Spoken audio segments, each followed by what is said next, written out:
మిత్రమా? ప్రజెంట్గా నేను మీ videos 1.5 year I think 1.5 year నుంచి ఫాలో అవుతున్నా. చాలా క్వశ్చన్స్ ఉన్నాయి. అప్పటి నుంచి నేను వన్ బై అడగాలనుకుంది. ఎందుకంటే నోట్ చేసుకుంటే బెటర్గా అడగాలని నేను అడుగుతా. అవును అవును. ర్యాండమ్గా అడిగితే అన్నీ క్లియర్గా ఉండవని. అవును. ఇప్పుడు బేసిక్గా మీరు ఎవరైనా వస్తే అంటే మీ వర్క్ చేసుకుంటూ వాళ్ళతో మాట్లాడుతుంటారు బేసిక్గా. అంటే ఒక పర్సన్ ఎట్ ఏ టైం 100% అంటే ఎట్లా కాన్సన్ట్రేషన్ చేసి ఇంకా మల్టీ వర్క్స్ అవుతున్నాయి కదా, మీరు పెయింటింగ్ చేస్తూ వాళ్ళు మాట్లాడుతుంటారు. ఇప్పుడు ఈ చెయ్యి ఇటు నుంచి ఇటు అన్నావు కదా, కాన్సన్ట్రేషన్ ఏమైనా అవసరం ఏంది? అవసరం లేదు, అది అవసరం లేదు అంతే. మన సబ్ కాన్షియస్గా ఫీడ్ సబ్ కాన్షియస్ కాదు, హ్యాండ్ మూమెంట్స్ ఉన్నాయి కాబట్టి ఒక ఇంటిగ్రేటెడ్ మూమెంట్ చాలు. కాన్సన్ట్రేషన్ ఎప్పుడు అవసరమవుతుంది అంటే నువ్వు ఏదో నీలో లేని దాన్ని బయటకు తీసుకురావాలనుకుంటే కాన్సన్ట్రేషన్. సాధారణంగా చూస్తే కనబడే దాంతో సంతృప్తి చెందక ఇంకా ఏదో చూడాలనుకున్నప్పుడు యూ నీడ్ కాన్సన్ట్రేషన్. అంటే ఫర్ ఎగ్జాంపుల్ నాకు కాన్సన్ట్రేషన్ లేదు అసలు. పెయింటింగ్ చేసేటప్పుడు నేను కాన్సన్ట్రేట్ చేయాలి. ఇప్పుడు నీతో ఎట్లా మాట్లాడుతున్నానో అంతే శ్రద్ధ ఉంది అంతే. ఓకే, నేను ఒక మాట చెప్పనా, నువ్వు అడవిలో ఒక్కడే ఉన్నావు అనుకో, అసలు కాన్సన్ట్రేషన్ ఉండదు నీకు. బట్ ఇక్కడ సొసైటీలో ఉన్నాం కదా, నేను అట్లే ఉంటుందా? సొసైటీలో ఎవడు ఉండడు. ఇప్పుడు ఇక్కడ మనం సొసైటీ ఏం లేదు, జస్ట్ నువ్వు ఉన్నావు అంటే వేరే వాడు అన్న ఆలోచననే సంఘం, సొసైటీ. ఈరోజు ఒక పుస్తకం తీసుకొచ్చినాం చిన్నమ్మది, అందులో రాసుంటుంది సంఘరహిత స్థితి నాలో అవతరించే వరకు ఈ పుస్తకం ముద్రించకూడదని. సంఘం అంటే అసోసియేషన్, అంటే యువర్ ఆల్వేస్ లేదా నీ మైండ్ ఎప్పుడు ఒక దాంతో అసోసియేట్ అయి ఉండటం వల్ల ఇవన్నీ అవసరం. సో జస్ట్ అన్నిటితో అసోసియేషన్ ముగిసిందనుకో, అప్పుడు నీ పనితో అసోసియేషన్ స్టార్ట్ అవుతుంది. ఓకే, అంటే ఇప్పుడు నేను మాట్లాడేటప్పుడు మీరు పెయింటింగ్ చేసేటప్పుడు ఎట్ ఏ టైం అంటే క్లారిటీగా మీరు ఇప్పుడు నార్మల్ ఎట్లా వింటున్నారో పెయింటింగ్ చేసేటప్పుడు అట్లనే అంతే, అలానే రియాక్ట్ అవుతుంది అంతే. అంటే నాలో ఏ కాన్సన్ట్రేషన్ లేదు, ఎందుకంటే నేనేం సాధించాలనుకోవడం లేదు. నేను కోల్పోయినా కుచ్చు ఫరక్ నే పడతా. నేను రాసుకున్నా ఈ భూమి మీద కోటాను కోట్ల మందిలో నేను ఒక్కడిని అప్రయోజకుడినైనా పర్వాలేదు. ఇది నా స్టేట్మెంట్, ఐ మీన్ ఇట్. అట్లా నార్మల్గా బిజినెస్ గురించి అంటే మీరు ఒకరు స్టార్ట్ చేయాలనుకుంటే అంటే ఏ టైప్ ఆఫ్ బిజినెస్ స్టార్ట్ చేస్తున్నాను అంటే ఏది నేను హాయిగా చేయగలను ఒకటి అంటే మీరు అనుకుంటారు కదా, చేస్తాను తప్ప. తర్వాత నా రిసోర్సెస్ ఏమిటో తెలుసుకొని వాటిలో నేనే ఒక కోటీశ్వరుడి ఇంట్లో పుడితే అదే ఎఫర్ట్ బట్ మాడ్యూల్ మారుతుంది. అంటే వి జస్ట్ టాక్ ఇనిషియేషన్ ఇట్లా ఉంటుంది, ఒక 100 crores మిగిలించేద్దామని. ఇప్పుడు నేను ఒక 10,000తో బిగించేద్దాం అంటుంది. ఒకవేళ పోయినా పర్వాలేదు అనుకునే స్థితి వచ్చినప్పుడు నేను బిజినెస్ చేస్తాను. అంటే నేను ఏం చేసినా సరే నా ఆనందము, నా ప్రశాంతత, నా హాయి, నా యొక్క సహజ ధ్యాన స్థితి పోవడానికి వెళ్ళేది. ఒకవేళ అది నా నుంచి లాగేసుకుని అయితే నాకు వద్దా బిజినెస్. అంటే మీరు సపోజ్ టీ బిజినెస్ ఉంది అంటే మీరే చేయాలనుకుంటారా? అంటే నేనే చేస్తాను, నేనే అమ్ముతా రోడ్డు మీద. నాతో పాటు ఎవరన్నా ఉంటే వాళ్ళు అమ్మొచ్చు, బట్ ఎవ్రీడే ఐ పార్టిసిపేట్. కొద్ది టైం ఉంటా, మొత్తం ఉండొచ్చు, కొద్ది సమయం ఉండొచ్చు, చేయి పెట్టొచ్చు, బట్ నేను దాంట్లో ఇన్వాల్వ్ అయ్యి చేస్తాను. అక్కడే కూర్చొని పుస్తకాలు రాసుకోవచ్చు, అక్కడే ఒక యూట్యూబ్ టాక్ చేయొచ్చు, అక్కడే ఒక పాటలు పాడుకోవచ్చు, అక్కడే కొత్త పుస్తకాన్ని పరిచయం చేయొచ్చు, అక్కడే చిన్న నోటీస్ బోర్డు పెట్టి నాకున్న సబ్స్క్రైబర్స్ యొక్క బిజినెస్ని స్ప్రెడ్ చేయొచ్చు, అక్కడే నా పుస్తకాలు సేల్ చేయొచ్చు. Many things happen. కాకపోతే ఒక్కటే, అది జరగకపోయినా నువ్వేం బాధపడకూడదు. నాకు ఆ మానసిక సంప్రజ్ఞ స్థితి ఉంది నాకు. సో ఇప్పుడు నేను చేసినా చేయనట్టే, చేయకపోయినా చేసినట్టే, ఎందుకంటే మూల స్థితి దెబ్బతింటలేదు కాబట్టి. ఊరికి ఈ ప్రపంచంలో ఉన్నాం, ఓకే, వరల్డ్ సొసైటీ టెక్నాలజికల్లీ లేకపోతే ఫైనాన్షియల్లీ ఉన్నాం కాబట్టి దాన్ని కాస్త ఎంజాయ్ చేయడానికి చేయవలసిందే తప్ప ఇప్పుడు నేను డబ్బు సంపాదించి ఎలాన్ మస్క్ అయ్యేది లేదు, లేదా పెద్ద మ్యాన్షన్ కట్టినా నేను ఇంతనే. నేను జీవితంలో సోఫా కొనుక్కోను. యా, బేసిక్గా మీరు ఇప్పుడు ప్రజెంట్ బైక్ నడుపుతున్నారా? అంటే ప్రీవియస్ సార్ ఇప్పుడు నడుపుతాను.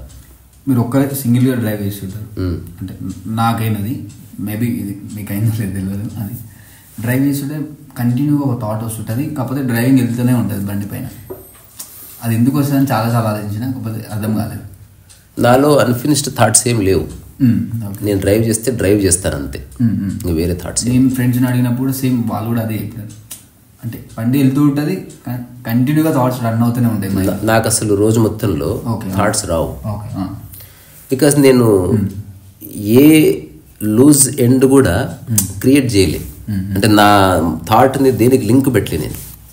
ఇది ఒక రెవల్యూషన్. కొత్త థాట్ క్రియేట్ అవ్వచ్చు, వెంటనే ఎండ్ అయితే దాన్ని పట్టుకుంటా, అది నా పరిధిలో లేదంటే వదిలేస్తాను. ఎగ్జాంపుల్, కొత్త థాట్ క్రియేట్ అయింది, ఇప్పుడు రోల్స్ రాయిస్ ఎంత బాగుంది, కొంటే బాగుండు, కొత్త థాటే కదా, చెంబడే చెక్ చేసుకో. నీ దగ్గర డబ్బులు ఉంటే ఇక థింకింగ్ అక్కర్లే.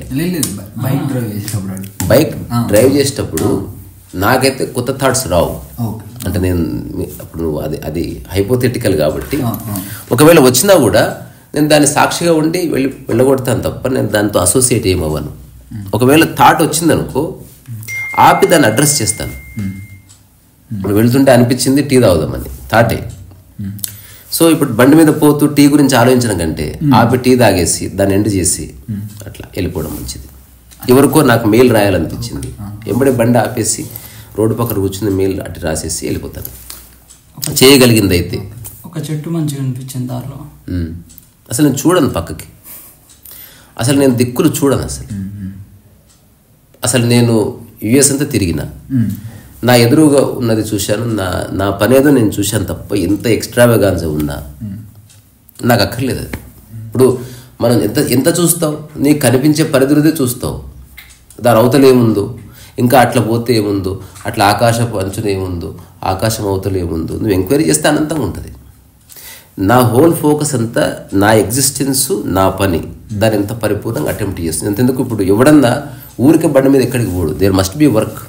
సో నేను దాంతో నిండిపోతా తప్ప వేరే ఆలోచనలు ఇంకా థాట్స్ ఏమి రావు. వచ్చినా దాని రిలేటెడ్ వచ్చినా కూడా ఇబ్బంది ఏం లేదు. ఇంకా ఇప్పుడు నేను పెయింటింగ్ వేస్తున్నాను అనుకో, బ్రష్ కడుక్కోవాలని థాట్ రావచ్చు, అది ఆ పరిధిలోనిదే కాబట్టి ప్రాబ్లం ఉండదు.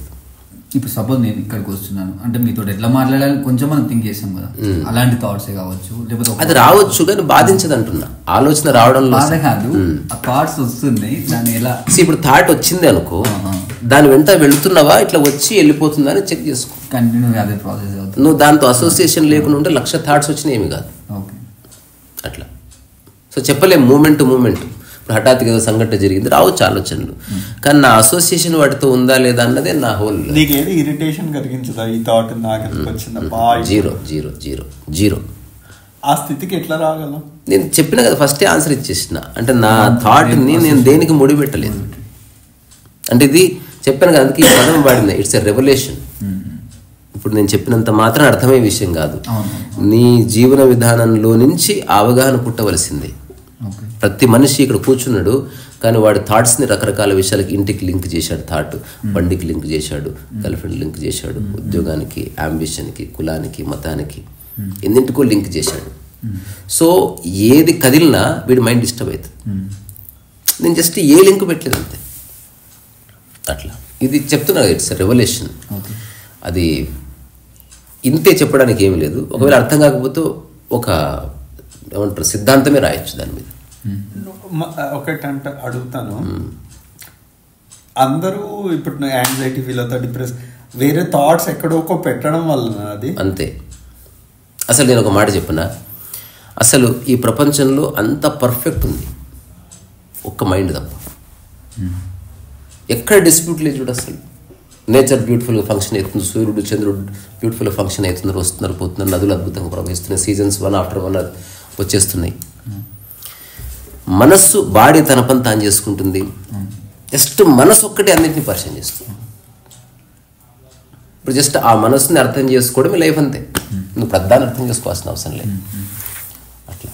So there is one thing which is undefined, inconsistent, అది మన మైండ్ ఒక్కటే. బేసిక్గా ప్రతి ఒక్కరు ఏదో ఒక వస్తువు అనుకోవాలండి, సపోజ్ ల్యాప్టాప్ కానీ ఫోన్ కానీ. బేసిక్గా మన ఎనర్జీ, మన టైం చాలా రీసెర్చ్కి. ఇప్పుడు ల్యాప్టాప్ ఉంది, చాలా ఫీచర్స్ ఉంటాయి, ఏది కొనాలి ఏది అని చాలా కన్ఫ్యూజన్ ఉంటుంది. అంటే బేసిక్గా మీరైతే ఒక వస్తువుని అంటే ఎట్లా చూస్ చేసుకుంటారు? నాకు ఎంత అవసరమో ఆ అవసరాన్ని తీరే టెక్నాలజీ ఉంటే అది తీసేసుకుంటాను. I don't care about brand, దాని ఫీచర్స్, దాని బ్రాండ్ ఏది. ఇప్పుడు నేను ఐప్యాడ్ వాడుతున్నా, అది నాకు లగ్జరీగానే కాదు, నా పనికి ఉపయోగపడే వస్తువు అంతే. ఒకవేళ నేను పుస్తకాలు రాయకపోతే నాకు ఐప్యాడ్ అక్కర్లేదు. జీరో. నాకు మామూలు ఇంతకాలం వరకు సాదాసీదా 8,000 రూపాయల ఫోన్ నేను ఎప్పుడు వాడాను. బికాజ్ నాకు మెయిల్ పనిచేస్తుంది. నాకు ఫోటోలు గీటోలు వాటి మీద పెద్ద పిచ్చి లేదు, రెజల్యూషన్ అలాంటి వాటి మీద లేదు. నేను ఫోటోలో మూమెంట్ని ఎంజాయ్ చేస్తా, క్వాలిటీని కాదు. తర్వాత జస్ట్ పాట పెట్టుకుంటే వినిపిస్తుంది, ఓకే. యూట్యూబ్ కనెక్ట్ అవుతుంది, ఓకే. అంతకంటే తీసుకున్నారు కదా, ప్లానింగ్ కూడా ఏం రీసెర్చ్ చేయలేదు అంటే జీరో. అసలు నేను వచ్చే వరకు తెలియదు ఈ ఫ్లాట్ నాదని. డైరెక్ట్ అమౌంట్ కట్టారు అంతే. ఒక ఫ్రెండ్ తీసుకొచ్చాడు, నేనే వచ్చాను. ఒక ఫ్రెండ్ తీసుకొచ్చి చూపించి ఇది నీకు అన్నాడు. సరే అన్నాను, అయిపోయింది అంతే. ఇది నువ్వు తీసుకో, ఇది నీకు బాగుంటుంది అన్నాడు. అప్పుడు ఇది ఖాళీ ఉన్నది, ఇంకోటి ఖాళీ ఉన్నది, పైన ఒకటి ఖాళీ ఉన్నది.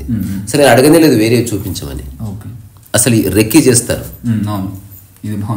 నేను ఎప్పుడు అతను చెప్పాడు, నేను ఓకే అన్నాను. ఎందుకంటే అతనికి తెలుసు నాకేం కావాలి అట్లా.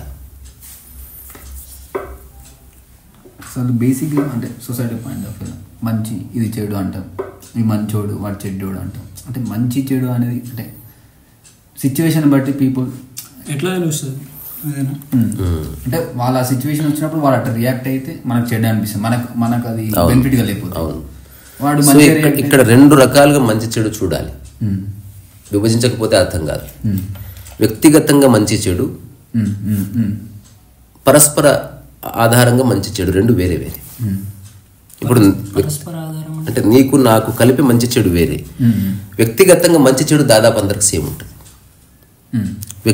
వ్యక్తిగతంగా మంచి చెడు అంటే ఏది నీ శరీరానికి హాని చేయదో అది మంచిది, ఏది నీ మైండ్ని డిస్టర్బ్ చేయదో అది మంచిది, ఏది నీ శరీరాన్ని నాశనం చేస్తుందో అది చెడ్డది, ఏది నీ మనసును నాశనం చేస్తుందో అది చెడ్డది. ఇది వ్యక్తిగతం. ఇప్పుడు మంటలో చేయబెట్టొచ్చా, పెట్టకూడదు, అది చెడ్డది. మంటను ఉపయోగించుకోవచ్చు, అట్లా మంచిది. సో రుమాలతో మెడకేసుకుంటే మంచిది, రుమాలతో మెడకు అట్లే పట్టుకుని గట్టిగా గుంజుకుంటే చెడ్డది. వస్తువు అనుకుంటే మంచి అవుతుంది, చెడు అవుతుంది నీ విచక్షణ వల్ల. ఇది వ్యక్తిగతంగా. సో వ్యక్తిగతంగా ఎవ్వడు అనుకోడు తాను బాధ పెట్టుకోవాలని, ఎవ్వడు అనుకోదు నాకు ఈరోజు మోషన్స్ అయిపోవాలి, అయిపోయి అసలు నేను బాత్రూంలో పడిపోవాలని ఎవ్వడికి ఉండదు థాట్. అసలు నేను పడుకుంటే నిద్ర రానే అవుతుంది, నాకు అదే నా dream, that is my dream అని ఎవడు అన్నాడు. Everyone wants to sleep, have a good sound sleep. So వ్యక్తిగతంగా ప్రపంచవ్యాప్తంగా అందరూ ఒకటే తాటి మీద ఉన్నారు. ఎప్పుడైతే వేరే వ్యక్తితో సంబంధం వచ్చిందో మంచి చెడులు అనేవి వేరు చేయబడతాయి. నాకు మంచి అనిపించింది, నీకు చెడు అనిపిస్తుంది, నీకు చెడు అనిపించింది నాకు. ఇక్కడ ఉపయోగపడడం ఏమీ లేదు. ఒక సిద్ధాంతము, ఆ సిద్ధాంతం ఉన్న ఒక బౌండరీ, ఆ బౌండరీ నువ్వు అంగీకరిస్తే నువ్వు మంచివాడివి, ఆ బౌండరీని అంగీకరించకపోతే నువ్వు చెడ్డవాడివి. అంటే మీ లైఫ్లో చెడ్డ వాళ్ళు ఎవరు నార్మల్ లేదు, నా దృష్టిలో లేరు. అంటే మీరు ఒకసారి ర్యాండమ్గా అంటే అన్నారు టాక్సిక్ పీపుల్ని నేను దూరం పెట్టేసిన అంటే నేను వాళ్ళని జడ్జ్ చేస్తలేను, నాకు బాగాలేదు అట్లా. ఇప్పుడు నాకు మంట మీద ద్వేషం లేదు. అంటే బాగాలేదంటే అంటే నా యొక్క ఎగ్జిస్టెన్స్కి వాళ్ళ ప్రజెన్స్ సూట్ అవ్వట్లేదు. వాళ్ళు చెడ్డవాళ్ళు, వాళ్ళు అస్సలు కాదు, అసలు ఎవ్వరు చెడ్డవాడు కాదు. నాకు సెట్ అవుతుంది. ఉదాహరణకు షర్ట్ వేసుకుంటే నాకు ఇది షర్ట్ బాగాలేదు, షర్ట్ మంచిగానే ఉంది, నాకు సెట్ అవ్వదు. This is the whole understanding of Immanuel Kant. అంటే ఇప్పుడు ఒక బేసిక్గా స్టాక్ మార్కెట్ ఉంది, ఏదో ఒక సబ్జెక్ట్ మనం నేర్చుకోవాలంటే అంటే కొంచెం ఫాస్టెస్ట్ ఏమైనా రూట్ ఏమైనా ఉందా? నీ యొక్క ఇంటిగ్రిటీని ఒక చిన్న సంఘటన చెప్తా. ఒక మాస్టర్ ఉన్నాడు, సంగీతం నేర్పిస్తాడు. అతను ఒక పిల్లవాడు అడుగుతాడు, భైరవిలో కామాక్షి నాకు నేర్చుకోవాలనుంది అంటే, అప్పుడు గురువు గారు అన్నారు, అదంత ఈజీగా రాదురా, ఇట్ విల్ టేక్ 4-5 months, అన్ని న్యూయాన్సెస్ ఉన్నాయి, అందుకని నువ్వు ఇంకా కొంచెం నేర్చుకున్న తర్వాత అది చెప్తాం, ఇట్ విల్ టేక్ టైం అని చెప్పాడు. లేదు సార్ నేను తొందరగా నేర్చుకుంటా అన్నాడు. దాంతో గురువుగారి కోపం వచ్చి తిట్టాడు, అంటే నేను చెప్తే కూడా వినవా, get out of my class. ఆ తర్వాత కామాక్షి అంబ క్లాస్ చెప్పబడుతుంది, సీనియర్స్ నేర్చుకుంటున్నారు. ఈ పిల్లవాడు దూరం కూర్చొని రికార్డ్ చేసుకున్నాడు. 4 daysలో ప్రజెంట్ చేశాడు. సార్ ఆశ్చర్యపోయాడు, నువ్వేనారా వాయించింది ఇది? నేనే సార్. 4 daysలో ఎలా అంటే, ఆ చిన్న పిల్లవాడు చెప్పిన మాటని నేను చెప్తున్నా, మీరు చెప్పిన మాటను నేను సీరియస్గా తీసుకోలేదు. అంటే నాకే 5 నెలలు పట్టింది అన్నది నేను సీరియస్గా తీసుకోలేదు. మీ మెదడును బట్టి, మీ ఇంటిగ్రిటీని బట్టి మీకు 5 నెలలు పట్టింది. ఒకడికి ఇట్లా వినగానే వచ్చేస్తుంది, ఒకడికి 50 ఏళ్ళైనా రాదు. సో సంగీతంలో కానీ నువ్వు చేసే పనిలో కానీ విషయం లేదు, ఎవడు దాన్ని అటెంప్ట్ చేస్తున్నాడు వాడి దగ్గర ఉంది. సో ఏదైనా అర్థం కావాలంటే మనకున్న ఇంటిగ్రిటీ మాత్రమే ఆధారం. నువ్వు ఎంత సమగ్రంగా దాన్ని హోల్డ్ చేస్తున్నావు, ఎంత సమగ్రంగా దాన్ని వింటున్నావు, ఎంత సమగ్రంగా దాన్ని చూస్తున్నావు, ఎంత సమగ్రంగా దాన్ని నువ్వు అనుభూతి చెందుతున్నావు, ఇది నిర్ణయిస్తుంది కాలాన్ని. నువ్వు సమగ్రంగా అనుభూతి చెందుతలేవు, ఇట్ విల్ టేక్ ఇయర్స్. అంటే మీరు ఇప్పుడు స్టాక్ మార్కెట్ గురించి నేర్చుకుంటున్నారు కదా, ఎక్కడ అంటే బుక్స్ నుంచా లేకపోతే లేదు, గురువు గారిని తెచ్చుకున్నాం, తెచ్చుకొని ఎన్ని క్లాసులు టైసన్ 15-20 అంటే 15 క్లాస్ ఈజీగా 15 క్లాసెస్ దాకా చెప్పుకుని 15-20. అదంతా ఇన్నది ఒక్క లైన్ అర్థం చేసుకోవడానికి. ఇప్పుడు ఆ ఒక్క లైన్ చెప్తే మనకు అర్థం కాదు, మళ్ళీ అదంతా చెప్పిన తర్వాతనే అర్థం అవుతుంది. That is the beauty. ఎలా ఉంటుంది సంగీతం లాగా ఒక చిన్న స్ట్రోక్ ఉంటుంది, దీన్ని టానిక్ సౌండ్ అని పిలుస్తారు. ఇప్పుడు ఈ శబ్దం ఉంది కదా, ఎక్కడ పెట్టారో నాకు కూడా తెలియదు, కానీ ఎన్నిసార్లు వాయించినా ఆ శబ్దం వస్తుంది.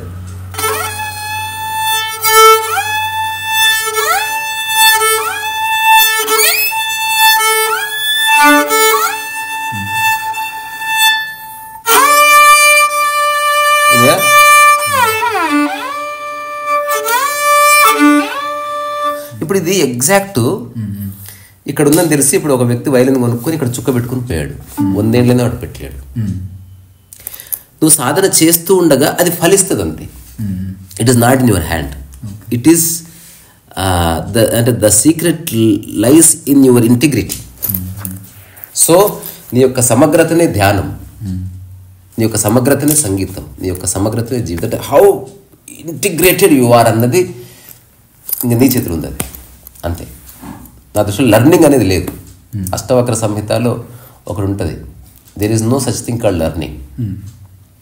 ఒక చిన్న పిల్లవాడి అమాయకత్వము, అనవసరంగా తర్కించని మనస్సు, ఏదైతే నువ్వు సాధన చేయాలనుకుంటున్నావో దానికి పరిపూర్ణంగా లొంగిపోయే సమర్పణాభావం ఉంటే, ఈ 3 ఉన్న చోట ఆటోమేటిక్గా లెర్నింగ్ ఉంటుంది. ఎగ్జాంపుల్, మంచి సారవంతమైన నేల, కొంచెం ఎండ, కొంచెం వాటర్ ఉన్నాయనుకో, ఫలం ఆటోమేటిక్ వస్తుంది. సో ఫలం అనేది లేదు బేసికల్లీ. ఈ 3 యొక్క ఇంటిగ్రిటీ, దాంట్లో ఫలం దాగి ఉంది.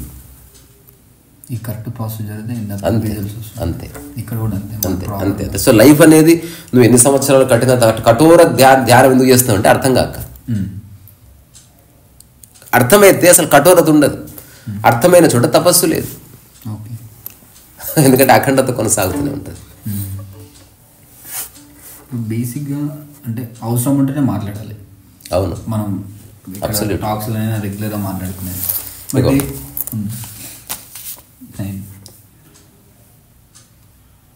ఇప్పుడు నేను బుక్ రాస్తున్నా, అవసరమైతేనే మాట్లాడతాను. సో నేను చెప్పాను వేరే వాళ్ళకి నువ్వు నాతో మాట్లాడొద్దని, నేను మాట్లాడతాను. మీరు మాట్లాడుకోవచ్చు, బట్ ఐ వాంట్ స్పీక్. ఇప్పుడు ఇస్ రిక్వైర్డ్ దెన్ స్పీక్. ఇక్కడ బేసిక్ ఏమవుతుందంటే, ఇప్పుడు రిలేటివ్స్ ఇంటికి వెళ్ళినప్పుడైనా మనం అంటే సొసైటీలో తిరగాల్సినప్పుడు ఏమవుతుందంటే, అక్కడ అందరు కమ్యూనికేట్ అవుతుంటారు ఒకరికొకరు. మనం ఏంటంటే మనకు అక్కడ తెలుసు అవసరం ఏం లేదు, మాట్లాడాల్సిన అవసరం అని.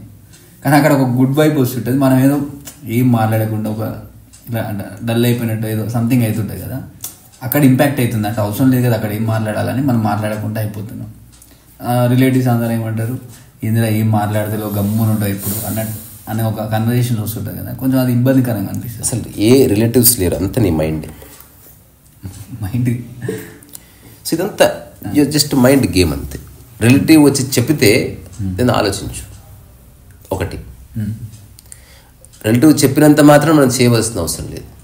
దీనికి ఒకటే సూత్రం, నువ్వు జస్ట్ నీలా ఉండు, ఉండేది ఉంటుంది, పోయేది పోతుంది, అంతే. ఇంకా నువ్వు నీలా ఉండగా రిలేటివ్ ఉంటే ఉంటాడు, లేకపోతే వెళ్ళిపోతాడు.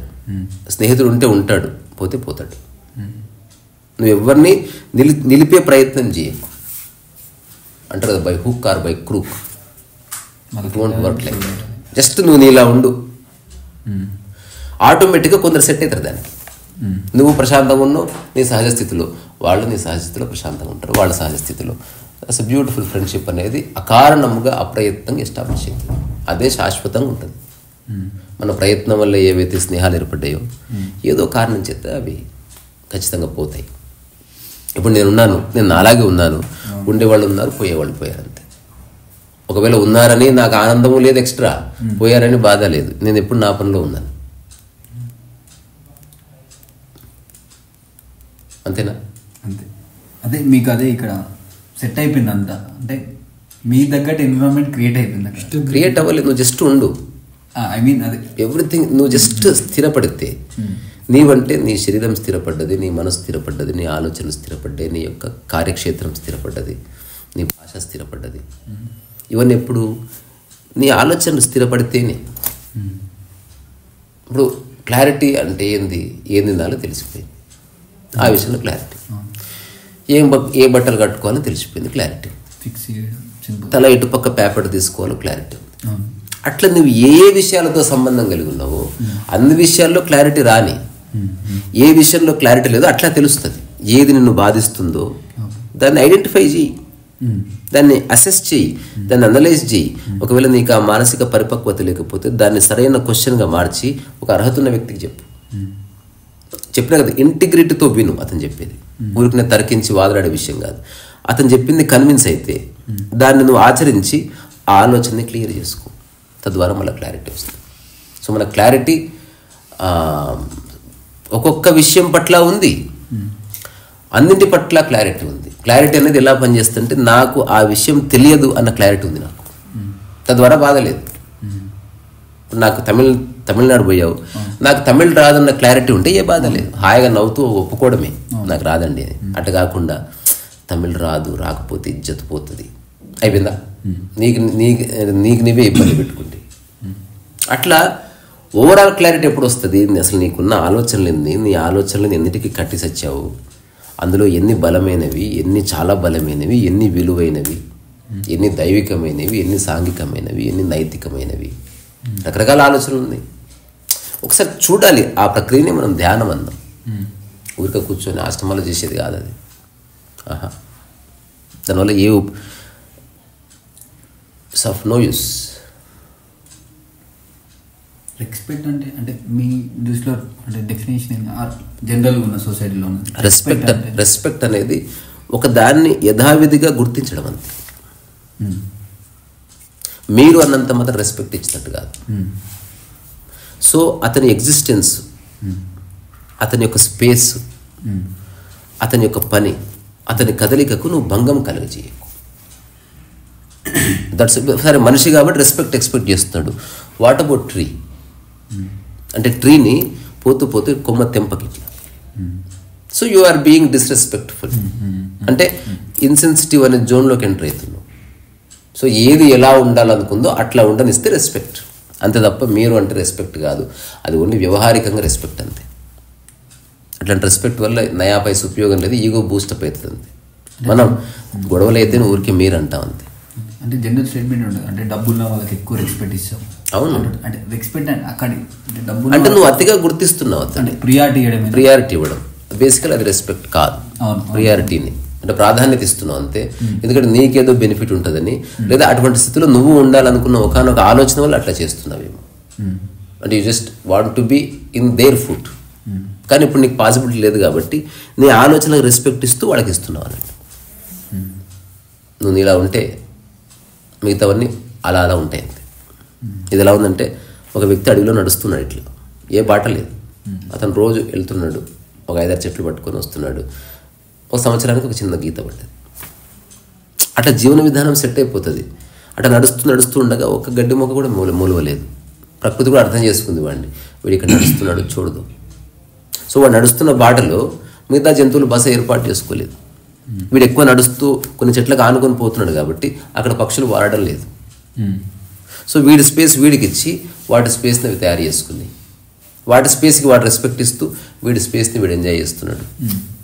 ఇది యూనివర్సల్గా లేదా విశ్వజనీనమైన ఒక గౌరవ సూత్రం ఇది, అంతే తప్ప ఊరికే మనం మీరు ఇప్పుడు అదే నువ్వు కాన్స్టిట్యూషనల్ బాడీ అనుకో, మై డియర్ రెస్పెక్టెడ్ లార్డ్షిప్స్ అనాలి, లేకపోతే గౌరవనీయులైన న్యాయస్థానం అనాలి, ఆనరబుల్ కోర్ట్ అనాలి. Even court, even you have to give respect to the institution, that construction also. So అట్లాగే ఒక మఠాధిపతి అనుకో శ్రీ శ్రీ శ్రీ అనాలి, లేదా ఆనరబుల్ ఆనరబుల్ ఆనరబుల్ అనాలి. ఇంకా శ్రీ శ్రీ శ్రీ, ఇప్పుడు దానికి శ్రీ శ్రీ శ్రీ తేజ మహారాజ్ వచ్చాడు, శ్రీ శ్రీ శ్రీ నువ్వు వచ్చావు. ఇప్పుడు ఇంకొక పెద్ద స్వామి వస్తే శ్రీ శ్రీ శ్రీ పరమ పూజ్య అని తగిలించాలి. ఎందుకంటే ఆవిడ అందరూ సమానం ఎట్లయితారు. సో భేదభావం లేని స్థితి నిజమైన గౌరవం. నీతో సమానంగా చూసుకుంటున్నావు. The way you respect, you treat yourself, in that way if you treat others, that is true respect. అది ప్రదర్శన కాదు, అది నీ స్వభావం. ప్రదర్శన అనేది తెలిసిపోతుంది అప్పుడే. కొంచెం ఎక్స్ట్రా చేస్తున్నాడు. అది ఏదో డైలాగ్ ఉంటుంది కదా టైసన్, జూనియర్ ఆర్టిస్టా ఎక్కువ చేస్తున్నాడు. అట్లా చాలామంది వాళ్ళ స్వభావం తెలియక ఎక్కువనో తక్కువనో. ఒక ఆర్కే లక్ష్మణ్ ఆర్కే నారాయణ రాసినటువంటి మై డేస్ అనే బుక్ చదువుతున్నా మా ఊర్లో. అది చదువుతున్నప్పుడు నాకు హెడేక్ వచ్చింది. ఇంగ్లీష్ వాయమ్మో ఎన్ని పదాలు, ఎన్ని కఠినమైన పదాలు. మాటికి డిక్షనరీ చూసి చదివిన పుస్తకం అది. నాకు many times I experience headache. English రానందుకు బాధ లేదు, కానీ అన్ని పదాలు రానందుకు కొంచెం బాధ కలిగింది. అంటే ఇప్పుడు మనం నడుస్తున్నాను అన్నదానికి we are going for a walk. So అది మనం రకరకాలుగా నడుస్తాం. ఊరికే నడుస్తాం, పిచ్చపాటిగా నడుస్తాం, లేకపోతే వ్యాహ్యాలకు వెళ్ళి నడుస్తాం, లేకపోతే ఒక లక్ష్యంతో నడుస్తాం, లేకపోతే దేశదిమ్మరిగా నడుస్తాం, లేకపోతే బాధలో నడుస్తాం. ఇంగ్లీష్లో అన్నిటికీ పదాలు ఉన్నాయి. ఐ యాంబుల్ అంటాడు, లేకపోతే ఐ వాక్ అంటాడు, లేకపోతే ఇట్లా రకరకాల ఐ వ్యాండర్ అంటారు, ఇట్లా ఐ రోమ్ అంటారు. సో అట్లా చదువుతున్నప్పుడు ఇన్ని పదాలు ఉన్నాయా అని. తర్వాత నాకు ఒక సందర్భం వస్తే I happen to met a professor in Chandigarh. Then sir ఇది ఇంగ్లీష్ అనేది నిజంగా కఠినమైన భాష అంటే ఆయన ఒక మాట చెప్పాడు నాకు. మరి ఇంగ్లీష్ విదేశీయులు రాసిన పుస్తకాలు నాకు తేలిగ్గా అనిపించాయి, కానీ మన భారతీయుడు రాసిన మై డేస్ పుస్తకం నాకు చాలా కఠినంగా అనిపించింది. అంటే ఆయన ఒక రహస్యం చెప్పాడు నాకు. భారతీయులకి ఇంగ్లీష్ ఎక్కువనని వస్తుంది, తక్కువనని వస్తుంది, కానీ ఎంత రావాలో అంతైతే రాదన్నాడు. బికాస్ మనకి ఎగ్జాక్ట్గా తెలియదు ఎంత నేర్చుకోవాలో. అందుకని అతిగా నేర్చేసుకుంటాం, దాంతో అతిగా రాసేస్తాం. లేదా నాకు రాదన్న భావనలో నువ్వు ఏదో అట్లా మాడేస్తావు. ఎంత నేర్చుకోవాలని క్లారిటీ ఎట్లా వస్తుంది? నీకు రాదు, అది ఎప్పటికీ పరాయి భాషనే. అందుకని నీ మాతృభాష ఎలా మాట్లాడతావో అంత నేర్చుకో, అంతే. అంటే మా బుచ్చారెడ్డి సార్ ఒక అద్భుతమైన సలహా ఇచ్చాడు నాకు. ఇంగ్లీష్ అంటే మనం ఎప్పుడు నీ ప్రయోగం చేయొచ్చు, చేద్దాం ఎప్పుడే ఒకసారి చేస్తే వినే వాళ్ళకు కూడా ఉపయోగపడుతుంది. ఏది మాట్లాడినా సరే ఒక వారం రోజులు తెలుగు ఇంగ్లీష్లో చెప్పాలి, వీలైతే హిందీ కూడా చెప్పాలి. తేజ ఎలా ఉన్నావు, తేజ కైసే ఆప్, తేజ హౌ ఆర్ యు, దానికి నువ్వు ఆన్సర్ ఇచ్చి 3 భాషల్లోనూ చెప్పాలి. అప్పుడు నీకు తెలుస్తుంది ఎగ్జాక్ట్ తెలుగులో ఏం చెప్పావో దాన్నే ఇంగ్లీష్లో వ్యక్తపరచాలి తప్ప అడ్డగోలికి చెప్పకూడదు. తెలుగులో చెప్పు ఫస్ట్, అప్పుడు తద్వారా తెలుస్తుంది నీ భావన ఏందో మాకు. బాగున్నాను, ఐఎమ్ డూయింగ్ ఫైన్, మెటిక్ హోమ్. నువ్వు చెప్పు, అది కాదు వేరే ఏదన్నా ఎనీథింగ్. పుష్ప సినిమా చూసావా, ఎలా అనిపించింది? దానికి కొంచెం లెంత్ ఆన్సర్ చెప్పి దాని తెలుగు ఇంగ్లీష్ హిందీలో చెప్పు. పుష్ప సినిమా చూసాను, చాలా బాగుంది. చూసాను, బాగుంది. I watched Pushpa and it's good. Hindi మే పుష్ప దేకా ఇది అచ్చా థా. చాలాగా. ఇప్పుడు ఎక్కడ తప్పు దొరికిందో తెలుస్తుంది అన్నట్టు. నువ్వు చెప్పు. నేను కొంచెం కాంప్లికేటెడ్ ఇస్తా నీకు. నాకు రాదు హిందీ. హిందీ కాదు, ఇంగ్లీష్ చెప్పు. జీవితం అన్నది ఒక ప్రవహించే నది లాంటిది. చెప్పబోయ్, నువ్వు అది ఆసువుగా చెప్పేయాలి, రాకపోతే నవ్వుకోవాలంటే అప్పుడు నీకు తెలుస్తుంది. అట్లా చెప్పు. జీవితం అనేది ఒక ప్రవహించే నది, ప్రవాహం లాంటిది. Life is a like A river. So life is like A flowing river. నువ్వు చెప్పరా టైసన్ లాస్ట్. నేను నా జీవితాశయం ఏంటంటే పెయింటింగ్లు అమ్ముకోవడమే.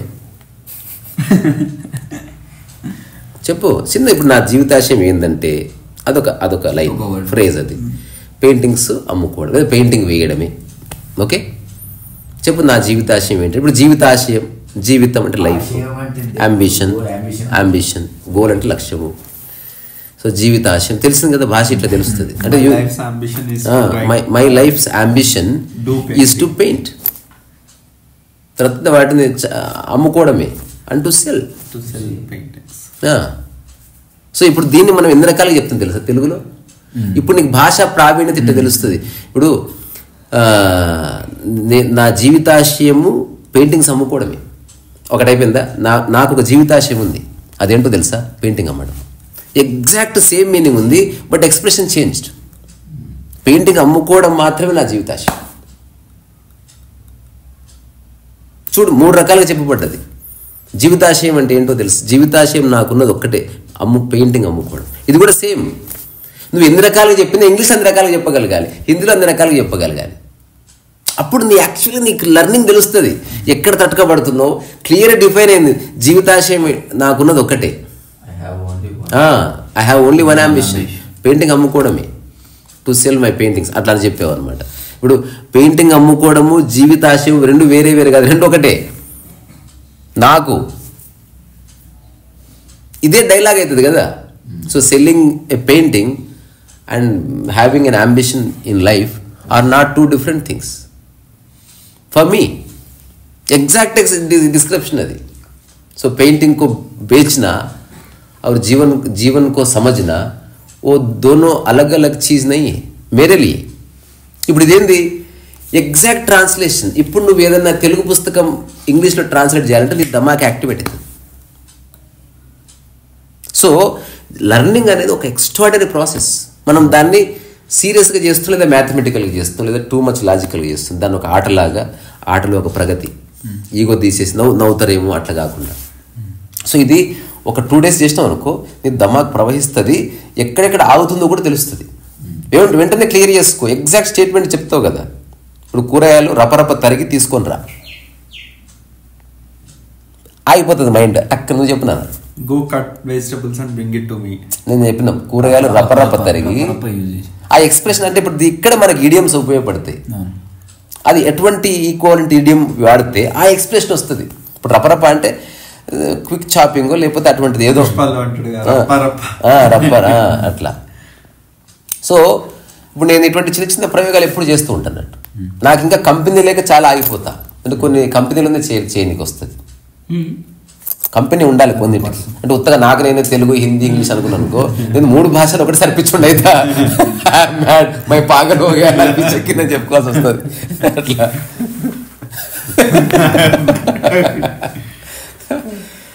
సో అట్లా లైఫ్ అనేది ఒక ఆటలాగా చూస్తే చాలా బాగుంది. ఇంకా జెన్ పరిభాషలో చెప్పాలంటే అపోనెంట్ లేని ఒక ఆట ఇది. You are playing with your own life. And awareness ఎప్పుడు వచ్చింది? నువ్వు గంట క్రితం ఎలా ఉన్నావో ఇప్పుడు ఎలా ఉన్నావో ఒక ఎరుకలో ఉంది అంతే. Not to prove to others, నీకే అట్లా నీకు తెలుస్తుంది. ఎస్ ఐఎమ్ గెట్టింగ్ రిఫైన్డ్, నేను చాలా బెహతర్ అవుతుంది రోజుకి. నిన్నటికి ఈ రోజుకి ఇప్పుడు నా ఇంగ్లీష్ ఉందనుకో, ఆబ్వియస్గా ట్రెమెండస్ చేంజ్ వచ్చింది. నేను ఎప్పుడన్నా ఊరికే ఏదో సబ్జెక్ట్ అనుకుని మాట్లాడతా బాత్రూంలో. ఇప్పుడు నేను ఒక స్టేజ్ మీద ఉన్నా, ఇప్పుడు భారతదేశం యొక్క సనాతన ధర్మం గురించి చెప్పాలి. ఇదేంది పూర్తి పారిభాషిక పదాలతో చెప్పవస్తుంది. ఇప్పుడు సనాతన ధర్మం అనగానే దానికి ఎగ్జాక్ట్ ట్రాన్స్లేషన్ నువ్వు పుస్తకాలు చదివితే తప్ప తెలియదు. లేదా ఇన్ జనరల్ ఏమంటారు, అవర్ సనాతన ధర్మ అని. ఇప్పుడు దీనికి మంచి పద్ధతి ఏమిటి? తెలుగులో అనుకోవడం, స్పీచ్ అనర్గళంగా ఇంగ్లీష్లో కూడా చెప్పేయడం. సో రాను రాను ఏమవుతుంది, నువ్వు మనసులో తెలుగు నడుస్తుంటుంది, నీకు ఇంగ్లీష్ బయట అయితే ఆసువుగా కొంచెం చిన్న గ్యాప్ వస్తుంది. బట్ దానివల్ల నష్టమేం లేదు, నువ్వు ఫాస్ట్ ఒకటంటే నేను బీపీఎల్లో పనిచేయడం వల్ల నేటివ్ స్పీకర్స్ అమెరికన్స్ వాళ్ళతో మాట్లాడడం వల్ల అదేంటి ఇంగ్లీష్ ఆలోచించక్కర్లేదు. అవును, నేను చెప్పేది నీ గురించి కాదు బాబు. తెలుసు, బాలాజీ టైసన్ ఉన్నారనుకో, థింకింగ్ కూడా ఇంగ్లీష్ లో జరుగుతుంది. అంటే నీకు వొకాబులరీ బిల్డ్ అవుతున్న కొద్ది వొకాబులరీ కొంచెం మంచి పదాలు వచ్చినా వాళ్ళు నేటివ్ స్పీకర్స్ కదా, వాళ్ళతో అంటే కొంచెం భయపడతాను. అవును అవును, అది కొంచెం స్లాంగ్ కాదు, ఆ పదాల అర్థాలు ఎగ్జాక్ట్ మనం అన్నాడు కదా. మనం అయితే ఎక్కువ తెలుగు ఇంగ్లీష్ నేర్చుకుంటాం, లేదంటే పదాలు హఠాత్తుగా. సో నేను ఒకసారి ఒక కాన్వర్సేషన్ లో ఉన్నా విత్ అమెరికన్స్ ఉన్నారు, ఒక ఈవెంట్కి వెళ్ళినా. నేను చెప్పిన తర్వాత దిస్ ఇస్ ఫ్యూటిలిటేరియన్ అన్నది అనగానే అందరు చూశారు. ఫ్యూటల్ అంటే వృధా, correct. So there is no such word called futilitarian. వాళ్ళు అందులో ఒక అతను చెప్పాడు, do you know mister Kant, you have coined a new word in English language there is no such word called futilitarian. Futile is there. అప్పుడు నేను చెప్పాను the reason I have coin that word consciously because we have utility and we have futility. Utility means something useful. So utilitarian is there. Since we have utilitarian, why can't we have futilitarian? So this is amazing. If 1,000 people on this planet Earth use that word in WhatsApp and other mediums, Oxford may add your word in the ocean of vocabulary. చెప్పాడు అనమాట. So అట్లా ఒక ప్రయోగంగా చూస్తే చాలా బాగుంది. Anything. So నువ్వు చిన్నపిల్లవాడు అయిపోవాలి. నీ మనసులో చెత్త ఉంటే నువ్వు లర్నింగ్ ఎట్లా, నువ్వు ఎట్లా నవ్వుతావు, ఎట్లా డ్యాన్స్ చేస్తావు, ఎట్లా పాట పాడుతావు. ఇన్హిబిషన్. ఇప్పుడు చిన్నపిల్ల రోడ్డు మీద ఉందనుకో, ఆ పాట కనిపిస్తే డ్యాన్స్ చేస్తుంది. మనం డ్యాన్స్ చేయాలన్నా ఆపుతున్నాం. ఎందుకు? ఎంతసేపు వేరేవాడు వేరేవాడు వేరేవాడు, వాడేమనుకుంటాడు, వాడేమంటాడు. అంత బకవాస్. ఎవడు అనుకోవడానికి ఇవ్వలేడు. అందరికి ఒకసారి పిండం పెట్టి ఫ్రీ అయిపో. సూపర్ అనమాట. ఇక్కడ మీరు ప్రపంచం ప్రకృతి అంటారు కదా నార్మల్గా. అంటే ప్రకృతిలో కూడా పెయిన్ ఉంటుంది కదా. పెయిన్ ఉంటుంది. పెయిన్ అనేది ప్రారంభం. ఇంకొకటి, ఈ భూమి మీద ఉన్న ఏకైక మిస్టరీ పెయినే. సఫర్ కూడా ఉంటుంది. స్పిరిచువల్ సఫరింగ్ లేదు. ప్రారంధపూర్వకమైన సఫరింగ్ ఉంది, మానసిక ప్రేరితమైన సఫరింగ్ లేదు. అంటే ఇప్పుడు నా చెయ్యి కోసుకుపోయింది, ఇన్స్టాంట్గా ఆ చెయ్యికి ఎంత నొప్పి కావాలో అంత నొప్పి ఖచ్చితంగా అవుతుంది. కానీ దానికి నా మైండ్ జోడిస్తే నొప్పి వేరేట్లేదు. అంటే ఇక్కడ ప్రకృతి ప్రపంచం అదే అంటుంది. సో ప్రపంచంలోనూ ప్రకృతిలోనూ పెయిన్ అనేది ఉంటుంది. పెయిన్ అనేది ఫిజికల్ మాత్రమే కదా, ఇంకెక్కడ ఉంది. అందుకని బాడీకి ప్రపంచానికి ఏ సంబంధం లేదు. ఇప్పుడు నేను ప్రపంచం ప్రకృతి అనేది పూర్తి మానసిక తలానికి సంబంధించిందే, బాడీకి సంబంధమే లేదు. బాడీ ప్యూర్ ప్రకృతే, బాడీ నడుస్తున్న సత్యం. అది దానికి అసలు డిస్క్రిమినేషన్ లేదే లేదు. అది అమెరికా పోయినా షిట్టుకు పోతుంది, చంద్ర మండలానికి పోయినా షిట్టుకు పోతుంది. దానికి తెలియదు అసలు ఏడున్నావు. దాని అది ఎప్పుడు నేచర్కి సంబంధించిన కార్యక్రమాల్లో పూర్తి తను తాను నిమగ్నం చేసుకుని, ఇప్పుడు నాతో మాట్లాడుతున్నావు నీవు, నీతో మాట్లాడుతున్నా నేను, లోపటిదో తయారవుతుంది, లోపటిదో అరుగుతుంది, లోపటిదో కరుగుతుంది, లోపటిదో ఆవిరైతుంది, లోపటిదో పుడుతుంది. ఇది సంథింగ్ ఈజ్ హ్యాపెనింగ్. లోపటిదో కొట్టుకుంటుంది.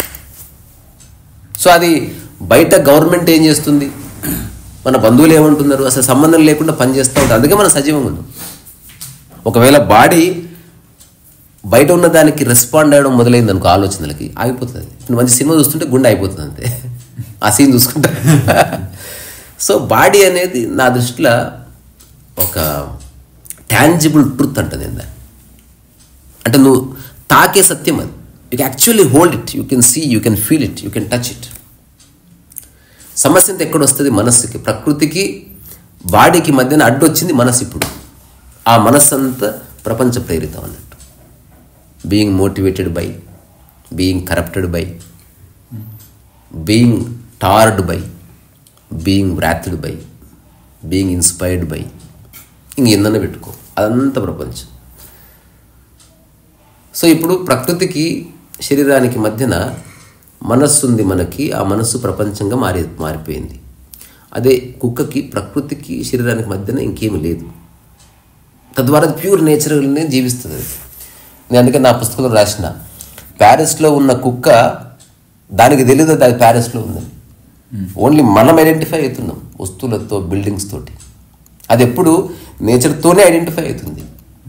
తను ఎక్కడ నిద్ర వస్తే మూల చూసుకొని పండుకుంటుంది. కానీ ఇది నా బెస్ట్ ప్లేసు, లేకపోతే ఈ బిల్డింగ్ దగ్గర పడుకుంటుంది నా గౌరవం, ఇట్లాంటి ఆలోచన దానికి రావు. ఎందుకు? ప్రపంచాన్ని అసలు ప్రకృతి గుర్తించదు. సో మనిషి తనకు కలిగిన మొట్టమొదటి ప్రశ్న నుంచి ఒక ఎవల్యూషన్ స్టార్ట్ అయ్యి మనం చూస్తున్న టెక్నాలజికల్ అడ్వాన్స్మెంట్ కానీ, లేకపోతే రకరకాల advancements for good and bad రెండూ ఉన్నాయి. ఆ రెండు పోలారిటీస్ని మనం అనుభవిస్తున్నాం.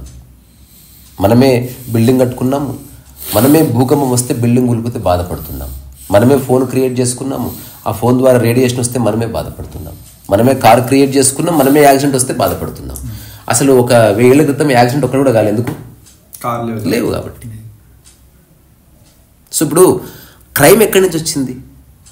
నో బాడీ డస్ క్రైమ్, సాల్ మైండ్కి ఏదో కావాలి, దాని దగ్గర లేదు, అది వేరే వాడి దగ్గర ఉంది, అది తీసుకోవాలి, వాడు ఇయ్యడు, అందుకని లాక్కోవాలి. క్రైమ్ అట్లా వచ్చింది. ఇప్పుడు బుద్ధుడు క్రైమ్ ఎందుకు చేయడు? మనసు పోయింది. రమణ మహర్షి నేను క్రైమ్ చేయను. నాకు అవసరం లేదు భయ్.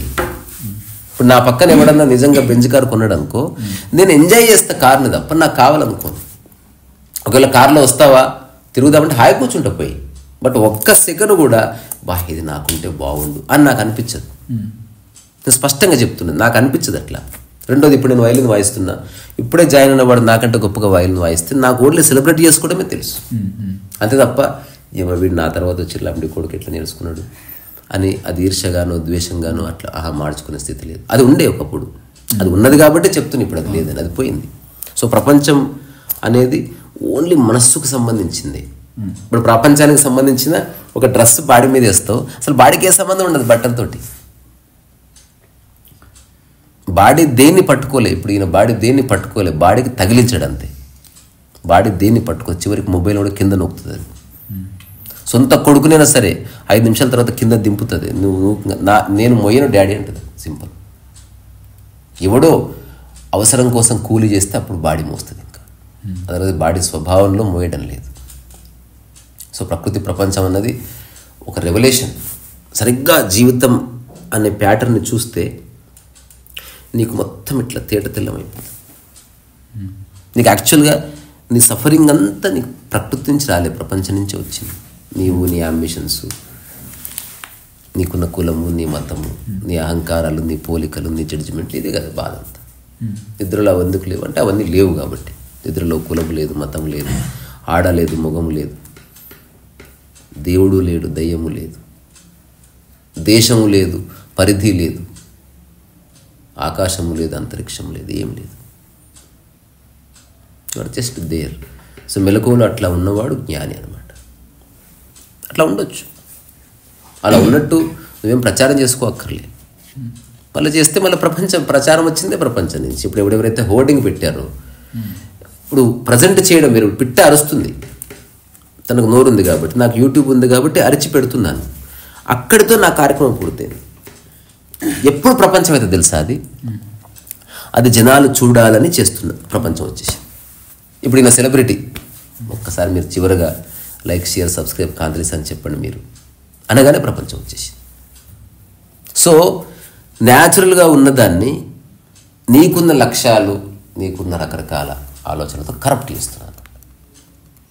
అంటే బెటర్గా వెళ్ళాలని పుష్ చేయాలని ఉన్నదే బెటర్. వ్యూస్ పరంగా కావచ్చు, అసలు వ్యూస్ బెటర్ లేదు. 1,000,000 మంది చూస్తే బెటర్ కాదు, ఒకదాన్ని ఒక్కడే చూస్తే వరస్ట్ కాదు. చూసిన ఒక్కడు పర్పస్ ఏంటి యాక్చువల్గా యూట్యూబ్ పెట్టడానికి? అది యూట్యూబ్ ఉంది కాబట్టి దాన్ని ఉపయోగించుకుంటుందండి, పర్పస్ ఏం లేదు. అంటే ఉంది కాబట్టి యూజ్ చేయడం అంటే వై నాట్ ట్విట్టర్ ఉండొచ్చు మీకు? ఉంది ఉంది. యాక్చువల్గా ప్లే స్టోర్లో ఒక మిలియన్ యాప్స్ ఉండొచ్చు. Why not million apps? Why only YouTube? అట్లేం లేదు. ఫేస్బుక్ వాడాను, లేదు సోషల్ మీడియా వాడుతున్నారు మీరు. అవును, కమ్యూనికేషన్కి. అంటే కమ్యూనికేషన్ అంటే కమ్యూనికేషన్ ఎవరితో కమ్యూనికేట్ అవ్వాలి? ఎవరుంటే, ఇప్పుడు నేను ఆకాశంలో రాయి విసిరిస్తున్నా లేదా గట్టిగా పాట పాడుతున్నా, అంతవరకే తప్ప ఎవరు వింటారనేది నాకు ఆసక్తి లేదు. అంటే it is not direct towards anybody, ఒక పర్టికులర్ పర్సన్ కోసం చేస్తున్నది కాదు. ఒక మ్యూజిక్ ఉంది, ఒక సంగీతం ఉంది, టెక్నికల్ టర్మ్స్ గురించి పట్టించుకోకండి, కాన్సెప్ట్ చూడండి.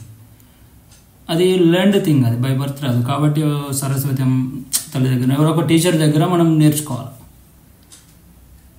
నాకు వచ్చినంత చాలు అనేది బెటరా? నాకు వచ్చినంత చాలు, ఇంటికాడనే ఉంటా, ఏమొచ్చు ఏం రాదు, వెళ్తా. డే 1, డే 2, డే 100 వరకు కోర్స్ ఉంది. వీలైనంత ఎనర్జీ పెట్టి ఎఫిషియెంట్గా నేర్చుకొని పాడడం బెటరా? ఇంతే అని నేను అడిగేది ఉందా? ఆడ ఎనర్జీ పెడుతున్నా కదా నేను నేర్చుకునేటప్పుడు క్లీన్గా డైలీ వెళ్ళడం, మేడం చెప్పింది క్లియర్గా నేర్చుకోవడం, కాసింత ప్రాక్టీస్ చేయడం, ఇది బెటర్ కదా. ఇప్పుడు మీరు కనెక్ట్ అవ్వాలనుకుంటున్నారు, లేకపోతే నువ్వు అన్నది వేరే, 2 ఎగ్జాంపుల్స్ వేరే. అంటే ఇప్పుడు లేదు, మీరు పాడతా అన్నారు కదా, పాడతాను. మీరు పాడాలనుకుంటే నేర్చుకునేటప్పుడే బాగా నేర్చుకొని పాడతారా? అవును, సగమే నేర్చుకొని పాడతారా? అది తెలియదు. అది ఇప్పుడు నా వోకల్ కార్డును బట్టి నా సింగింగ్ ఉంటుంది అంతే. ఇది ఓకే, ఏం పాడాలనేది అది నా ఛాయిస్ ఉంది ఆబ్వియస్ గా. సగమే నేర్చుకుంటారా? అట్లేం లేదు, నాకు సంపూర్ణంగా అనిపించినంత వరకు నేర్చుకుంటాను. నా పొటెన్షియల్ అయ్యో 100%. ఇప్పుడు అది నా యొక్క పొటెన్షియల్ 100%. నువ్వు అన్నది రైట్. ఇప్పుడు నేను నిరంతరం నన్ను నేను ఆవిష్కరించుకుంటూ ఉన్నా. ఇప్పుడు పీపుల్ని ఎట్లా మీరు యూట్యూబ్ ద్వారా పీపుల్కి జస్ట్ కన్వే అవ్వాలనుకుంటున్నారా, లేకపోతే మీరు అంటే ఇక్కడ నేను పాపులారిటీ అనట్లేని ఫేమస్ అన్నట్టు అది కాదు. అర్థమైంది. You are doing YouTube for something అనట్లే, అబౌట్ సంథింగ్ అనవచ్చు, ఏదైనా కావచ్చు. మీ పర్సనల్ గెయిన్ అని కూడా అనట్లేదు. There is something, there is nothing, you wouldn't have invest that energy in to the YouTube or something, anything. నేనేమంటున్నా, whatever that may be, అది ఏదైనా కావచ్చు. Aren't you going to do it little bit efficiently, like learning music? It is efficient. ఇప్పుడు నేను చేస్తున్నది efficient. యాక్చువల్గా ఎవరైతే చేస్తున్నారో they are all struggling to do that. నువ్వు ఓన్లీ అవుటర్ క్వాలిటీ చూస్తున్నావు ప్రజెంటేషన్, బట్ హ్యూమన్ సఫర్ అవుతున్నాడు. నేను హ్యూమన్గా బాగుండి నా క్వాలిటీని పట్టించుకునేది. యాక్చువల్గా నా క్వశ్చన్ అక్కడికే ఎండ్ అయిపోయింది. మనోడు అది చెప్పవేండి క్వశ్చన్ ఏంటంటే, మీ ఏంటంటే చేయాలనుకుంటే ఎఫిషియెంట్గా చేయరన్న, చేస్తున్నారు కదా, ఓకే, నాకు తెలిసి అక్కడికే నా అంతే. అంటే నేను నా పొటెన్షియల్ని నిరంతరం పరిపూర్ణంగా ఆవిష్కరిస్తూనే ఉన్నా, కానీ దానికి లక్ష్యాలు పెట్టలేదు అంతే. ఇప్పుడు నేను పాడాలనుకుంటా, ఇప్పుడు ఎగ్జాంపుల్ నేను ఒక పాట పాడతా, నిన్న ఒక పాట పాడతా, ఒక మేడంటే మేడ కాదు, గూడంటే గూడు కాదు, 10 లంగాళ్ళుకున్న పొదరిల్లు మాది, పొదరిల్లు మాది. ఇప్పుడు నేను సంగీతం రానప్పుడు ఈ పాట ఇట్లా పాడేవాడిని కాదు, ఒక శృతి గీతి ఏం ఉండేది కాదు. ఇప్పుడు నేను గనక ప్రగతికి అవరోధం లేదా విరోధం అనుకో, నేను అట్లే పాడుండేవాడిని. అట్లా కాకుండా సంగీతం నేర్చుకుంటున్నా, స్వరాలు తెలిసినాయి, తర్వాత నాణ్యత తెలిసింది, లయ తెలిసింది, తాళము తెలిసింది, శ్రావ్యత తెలిసింది, డైనమిక్స్ తెలిసిన తర్వాత అది న్యాచురల్గా పాలిష్ అవుతుంది అంతే. నువ్వు దాన్ని ఎన్ఫోర్స్ చేయక్కర్లే అంటుంది. ఇప్పుడు ఇదే నేను లక్ష్యం ఏదో సాధించాలి ఒక స్టేజ్ మీద, ఇండియా గాట్ టాలెంట్ అనుకున్నాను అనుకో, ఐఎమ్ నాట్ అగెన్స్ట్ దెమ్. అప్పుడు నేనేం చేయాలని, నాకున్న అన్ని పనులు పక్కన పెట్టి ఒక గురువు సమక్షంలోకి వెళ్ళి ఒక లక్ష్యాన్ని మనసులో పెట్టుకుని అతిగా రుద్దడం వల్ల ఇంకాస్త పాలిష్ అవ్వచ్చు. బట్ యూ సఫర్ బికాస్ నీకు లక్ష్యం ఉంది. ఆ లక్ష్యం నెరవేరకపోతే నీ పాట అంతా సెకండరీ అయిపోయి నీకు బాధ మిగులుతుంది అంటే నేను అట్లా చూసి నేను సో మెనీ ఇన్స్టాన్సెస్ ఉన్నాయి. ఇప్పుడు నేను అప్పుడు ఆనందంగా పాడుకుని ఇప్పుడు ఆనందంగా పాడుకుంటుంది, బట్ పాలిష్ అయింది. సో నా పొటెన్షియల్ ఎంతనో అంతకు మించి ఎక్కువ లేదు, తక్కువ లేదు. దీన్ని ఎట్లా చెప్పొచ్చు, ఓ గులాబీ మొక్క ఎంత ఎదగాలనో అంతే ఎదుగుతుంది. అది నువ్వు ఎంత ఎరువు పోయి, నువ్వు ఎరువు పోసినా పోయకపోయినా అరటి చెట్టు పెద్దగానే పెరుగుతుంది, కొబ్బరి చెట్టు ఇంకా పెరుగుతుంది. ప్రతిదానికి ఒక పొటెన్షియల్ ఉంది. ఆ పొటెన్షియల్ని గుర్తిస్తే సరిపోతా అంట నేను, అంతే తప్ప ఇప్పుడు నాకంటే బెటర్గా చేసేవాడు కూడా అనుకో, అది అతని పొటెన్షియల్ అతను ఆవిష్కరించుకుంటుండు. ఒక్కటే పాయింట్, అతను సక్సెస్ఫుల్ ఫెయిల్యూర్ అనే చట్రంలో ఉండి చేస్తున్నాడా, దానికి అతీతంగా శుద్ధమైన కర్మ చేస్తున్నాడని నేను చూస్తాను. ఒకవేళ సక్సెస్ఫుల్ ఫెయిల్యూర్ అనే చట్రంలో వాడు చేశాడు అనుకో, అసలు వర్క్ సెకండరీ, సక్సెస్సే ప్రైమరీ ఎలిమెంట్. సక్సెస్ వచ్చిందా అతను చాలా బాగా వర్క్ చేస్తాడు, ఇంకా సక్సెస్ అస్సలు రాలేదు, ఎవరు స్పందించలేదు, దాన్ని బాయిలో దూకిపోతాడు అసలు. ఇప్పుడు నేను అట్లా కాదు, ఎవరు చూడకపోని ఎవ్రీడే అంటే ఎట్లా I blossom like a new flower అంతే. అందుకే భలే హాయిగా ఉంటుంది అసలు. అంటే దీన్ని మనం డిస్క్రైబ్ చేయలేం. ఏం సాధించకపోవచ్చు లైఫ్లో, అది ఓన్లీ ప్రపంచికంగా మాత్రమే రెలవెంట్.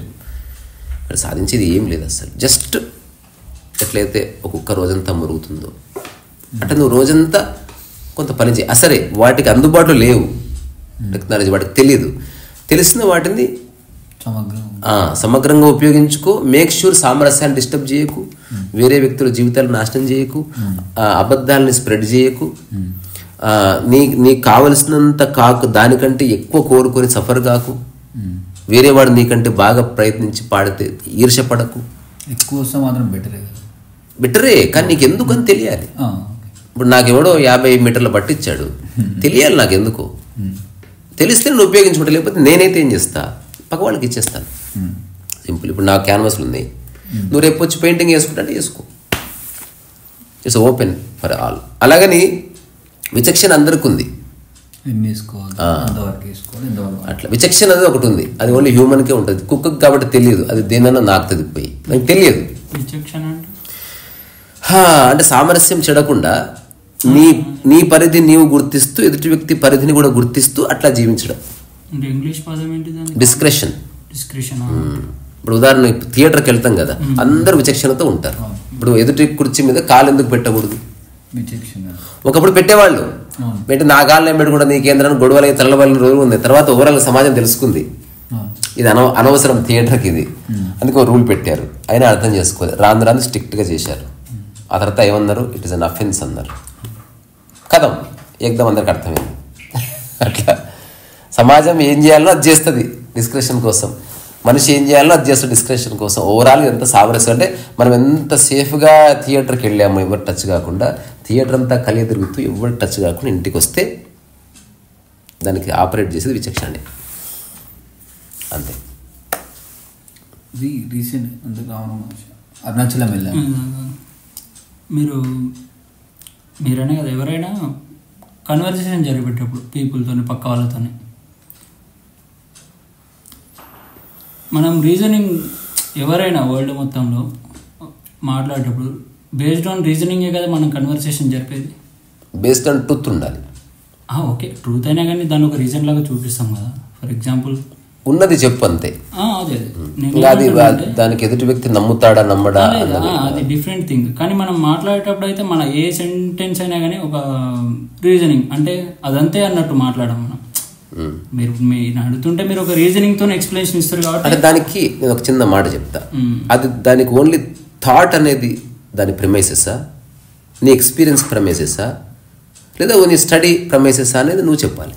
ఇప్పుడు వాట్ ఈజ్ లైఫ్ అని నువ్వు చెప్తున్నావు అనుకో, లైఫ్ అనేది ఎగ్జాంపుల్ వాట్ ఈజ్ లైఫ్ అని నేను చెప్తున్నా, నేను అనుభవించి చెప్పొచ్చు, నువ్వు ఎవరో గురువు గారు చెప్పింది నాకు చెప్పొచ్చు, అక్కడ రీజన్ మెన్షన్ చేస్తాం కదా. అట్లనైనా తద్వారా నీ యొక్క స్థితిని నువ్వు మాటగా మారిస్తే అది అద్భుతం.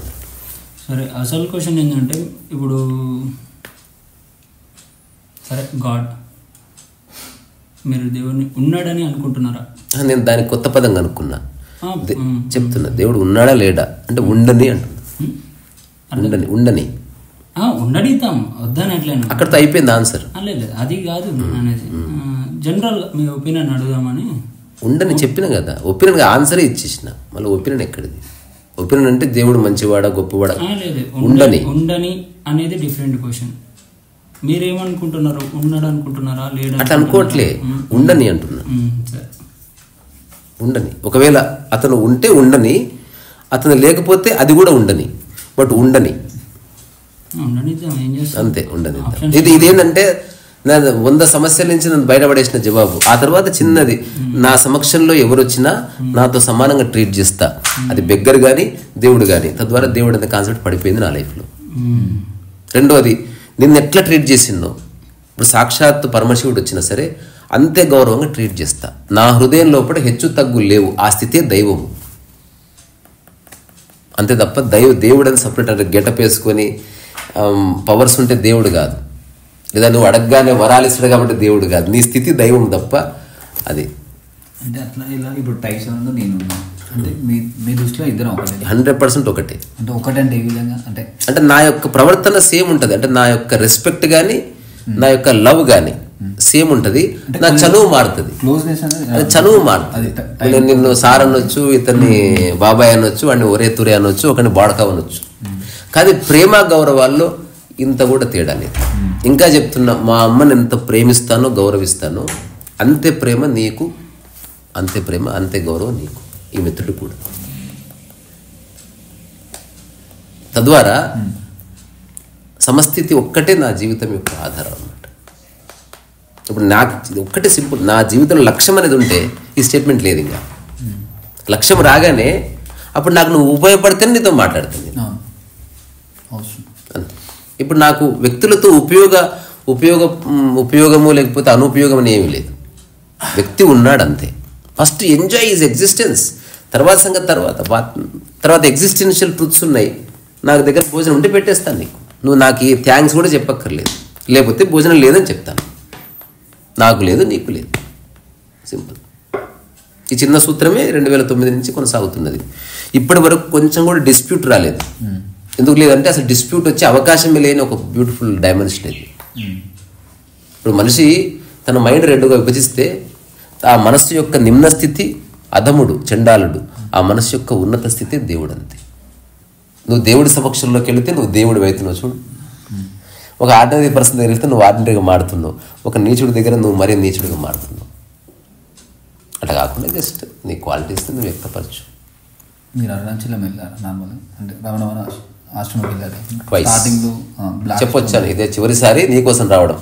బ్లాక్ స్టోన్ తోటి ఉంటుంది కదా, అంటే నేను ఎగ్జాక్ట్గా అంటే పర్టికులర్గా చూస్తున్నా కొద్దిసేపు వరకు ఆ విగ్రహంలో కొంచెం ఏదో మూమెంట్ ఉంటుంది, ఆ ఫీల్ వచ్చిందంటే అదొకటి. అక్కడ వాగన ఒక వైబ్రేషన్స్ కొన్ని వచ్చినాయి, అంటే అక్కడ ఉన్న ఎన్విరాన్మెంట్ అంటే నువ్వు దానికి ప్రిపేర్ అయ్యే పోయావు బేసికల్. నేను అనుకోవడం వల్ల అది అయిందా, లేకపోతే నువ్వు అనుకోవడం వల్లనే అయింది. ఓకే, ఇది సత్యము. అసత్యం ఏందో తెలుసా? అక్కడ చాలా శక్తులు ఉన్నాయి.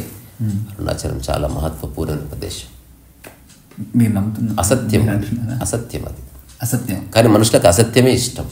సత్యం ఏంటంటే నీవు ఒక వ్యక్తికి ఏమి తెలియదు అనుకో, అసలు అతనికి అరుణాచలము తెలియదు, ఏమి తెలియదు. సత్యం ఎలా ఉంటుంది తెలుసా? మంటలాగా ఉంటుంది లేదా మిరపకాయలాగా ఉంటుంది. నీకు ఏ జ్ఞానం అక్కర్లే, పూర్వ జ్ఞానం, నీకే సిద్ధాంతాలు ప్రవచనకర్తలు చెప్పింది అక్కర్లే. మంట దగ్గరికి వెళితే హీట్ తాకుతుంది, మిరపకాయ కొరికితే కారం అవుతుంది. సత్యం అట్లుంటుంది, దానికి జ్ఞానం అక్కర్లేదు, తెలిసిపోతుంది. ఇప్పుడు ఒక దగ్గరికి వెళ్ళి, ఇప్పుడు నేను ఒక ప్లేస్కి తీసుకెళ్ళాను నన్ను, అక్కడ ఒక గ్రూప్ ఆఫ్ పీపుల్ ఉన్నారు, వాళ్ళు దాని ఆశ్రమం ఏదో చేద్దాం అనుకుంటున్నారు. సో వాళ్ళు ఏంటంటే దాన్ని ఫేమస్ చేయాలన్న ప్రయత్నంలో దే ఆర్ టెల్లింగ్ స్టోరీస్. అక్కడ రాసి పెట్టారు అనమాట, ఇది so and so, so and so, so and so. ఈ పర్టికులర్ పాయింట్ దగ్గరికి రాగానే బాడీ షివరింగ్ వస్తుంది, కాబట్టి బాడీ బలంగా లేని వాళ్ళు రావద్దు. ఒకవేళ మీ బాడీ బలంగా లేకపోయినా ఇది అనుకుంటే ఇట్లా అవుతుంది. ఆశ్చర్యం, నేను నా ఫ్రెండ్స్ ఎవరైతే వచ్చారో అందరికీ షివరింగ్ వచ్చింది. ఎందుకంటే దానికి ప్రిపరేషన్ చేసి చేసి చేసి వదులుతారు అనమాట. అట్లేం లేదు. అంటే అక్కడ సైలెన్స్, అందరు కామ్ ఉండడం, అందరు మెడిటేట్ చేయడం, కానీ ఒక ఎనర్జీలా ఫీల్ అయ్యాను నేను కూడా. మరి అదే చెప్తున్నా, దానికి అందరూ కాంట్రిబ్యూట్ చేసిర్రు. ఎగ్జాక్ట్లీ అదే మార్కెట్ ప్లేస్ లో కూడా ఉంది. You are not ready, you are not ready. Mind కూడా ప్రిపేర్. ఇప్పుడు నేను చెప్తున్నా how I feel in Arunachalam, exactly I feeling the same here. ఎందుకంటే ఈ గది కూడా అరుణాచలంలోనే ఉంది, connected to the same earth. ఇక్కడ ఒక సేమ్ క్వశ్చన్, ఇప్పుడు అనంతగిరి, అరకు, ఈ లొకేషన్ ప్రకృతి వేరు, ప్రకృతి వేరు. అక్కడ ఉన్న ఫీల్ అయ్యేది సేమ్, మీరు ఇక్కడ అదే ఫీల్ కాదు. ప్రకృతి వేరు, అంతే. వేరే ప్రకృతి 100% వేరు. అరుణాచలంలో ప్రకృతి వేరు, ఇక్కడ ప్రకృతి వేరు. కానీ అరుణాచలంలో ఏదైతే దైవం ఉందో, దైవికమైన స్థితులు ఉన్నాయో అవి ఇక్కడ కూడా ఉన్నాయి. వాటికి సంబంధం లేదు. అరుణాచలంలో ఉన్న జ్ఞానమే ఇక్కడ ఉన్నది. అంతేగా మనం ప్రిపేర్ అయ్యి వెళ్ళాం కాబట్టి ప్రకృతి అనేది అన్ని చోట్ల. ఇప్పుడు అమెరికా వెళితే ప్రకృతి వేరు, కానీ అమెరికాలో నీ యొక్క మానసిక స్థితి, ఇండియాలో నీ మానసిక స్థితి ఏం మారదు if you understand the mind. నేను ఇంకో చిన్న ప్రశ్న వేసి ముగిస్తా.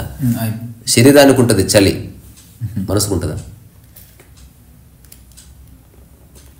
అయిపోయి. సో శరీర స్థితులు వేరే. ప్రకృతి శరీరానికి సంబంధించి, మనసుకి ఏముండదు. ఇంద్రియాలు చూసి, ఇప్పుడు నేను ఒక మాట చెప్తా, హిమాలయాలకు వెళ్తారు లేదా అరుణాచలం వెళ్తారు, ఆహా ఓహో అంటారు కదా, అక్కడే ఉండమని చెప్పి చూద్దాం. ఉండలేరు. ఎందుకు? సెన్సెస్కి బోర్ వచ్చింది. వాడికి అరుణాచలంతోనో హిమాలయాలతోనో పని లేదు. వాడి కళ్ళు ఎప్పుడు పాత గోడలు చూసి ఇప్పుడు కొత్త గోడలు కావాలి, ఆ కొత్త గోడలు మళ్ళీ పాతగా అయిపోగానే మళ్ళీ కొత్త గోడ కావాలి. ఇప్పుడు అరే ఇక్కడి నుంచి వెళ్ళిపోదాం పద, తిరుపతి వెళ్దాం పద, అక్కడి నుంచి ఇంకెక్కడికి పోదాం పద. నీవు గోడలతో సంబంధం లేదు, నీలో జ్ఞాపకాల దొంతర లేదనుకో. తద్వారా నీ ఇంద్రియాలు ఎన్నిసార్లు ఈ గోడను చూసినా కొత్త నిత్య నూతనంగా దర్శనమిస్తుంది. అట్లా తీర్థయాత్ర నుంచి విముక్తి కలుగుతుంది. తీర్థయాత్ర అంటే నీ లోపల ట్రాన్స్ఫర్మేషన్ వచ్చింది. తద్వారా నీ ఉన్నదే పుణ్యక్షేత్రము, నీ ఉన్న గది దేవాలయము, నువ్వు కూర్చున్న ప్రదేశము గర్భగుడి. నీవు ఇక ఏమన్నా పెట్టుకో అక్కడ, దైవమే అనుకో, ప్రకృతి అనుకో, సాక్షాత్ పరమాత్మని అనుకో, లేకపోతే అయమాత్మ బ్రహ్మ అనుకో, తత్వమసి అనుకో, నీ ఇంటెలిజెన్స్ అది, లేదా అనామకుడు అనుకో. It's your. అంతకు మించి ఏమీ లేదు. ఇక్కడ తెలుసుకోవాల్సింది అనంతంగా ఉంది అనుకుంటున్నారు, ఏమీ లేదు. ఒక్కటే తెలుసుకో, అసలు నీ మైండ్ తీసేస్తే నీ లైఫ్ ఏమిటి, నీ మైండ్ ఉండడం వల్ల నీ లైఫ్ ఏమిటి. What is this mind? ఆ మైండ్లో ఉన్న థాట్స్ నీ లైఫ్ నిరంతరం నిర్ణయిస్తున్నాయి, నియంత్రిస్తున్నాయి. అండర్స్టాండ్ థాట్, దాని యొక్క నీ హోల్ అటెన్షన్ ఒక్కసారి థాట్ మీద పెట్టినావు అనుకో, బాత్ ఖతం హో గయా, లిబరేషన్. ఇంకెక్కడ లేదు. The nature of thought. నీకు వచ్చే 100 థాట్స్ సేమ్ కాదు అని తెలుసుకోవడం, నీకు వచ్చే ఒక్కొక్క థాట్ ఒక్కొక్క విధంగా ఉందని తెలుసుకోవడం, నీ ఇంద్రియం దేన్ని చూస్తుందో అదే థాట్ అవుతుందని తెలుసుకోవడం, థాట్లోకి చూడడం అంటే you are in direct confrontation with thought itself. మొట్టమొదటిసారి you are actually encountering the thought. చూస్తున్నాం దాన్ని అసలు వాట్ ఈజ్ ఇట్. ఉదాహరణకి ఏదో థాట్ వచ్చింది, అసలు వాట్ ఈజ్ ఇట్ చూడు, అసలు వాట్ ఈజ్ ఇట్. అది ఎట్లా గేమ్ ఆడుతుంది నీతో, ఎట్లా నీలో ఒక చిన్న ఎమోషన్ క్రియేట్ చేస్తుంది చూడు.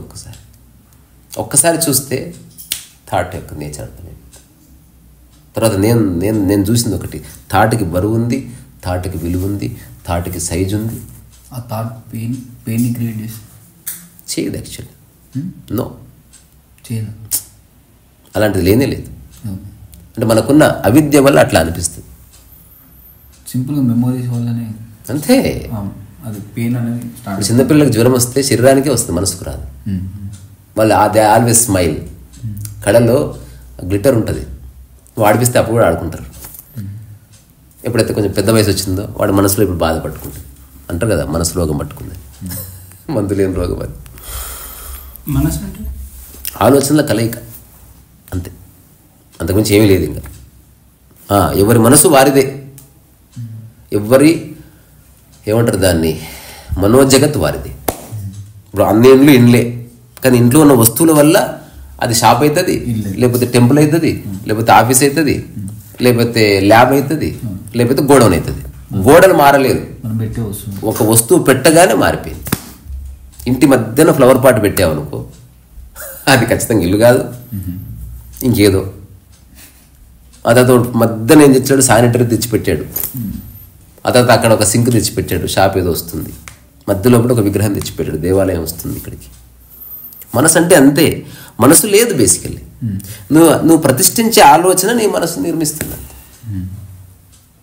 అందుకే జెన్ పరిభాషలో ఉంటుంది, ప్రపంచంలో మనసు లేకపోతే అది వీక్నెస్, ప్రకృతిలో మనసు లేకపోతే అది స్ట్రెంగ్త్ అనమాట. Because that is our true nature. Be mindless in the nature, be mindful and watchful in the world. ఇప్పుడు చిన్న ఒకటి లాస్ట్ క్వశ్చన్, ప్రజెన్స్లో అంటే ఒక పని చేస్తుంటే ఆ మూమెంట్లో ఆ ప్రజెంట్ ఎట్లుండాలని. ఇప్పుడు నువ్వు కాన్వర్జేషన్లో ఎట్లుందో అట్లుండంతే. నువ్వు ఎక్కడే ఉన్నావు, ఒక్క సెకండ్ కూడా ఎటు పోలేదు. కొన్నిసార్లు పోయినావు కానీ దాన్ని పట్టుకోలేదు నువ్వు, అంటే అటే పోలేదు. ఇట్లుండంతే. ఎట్లా అక్కర్లేదు, నీ స్వానుభవం అది, అట్లుండు.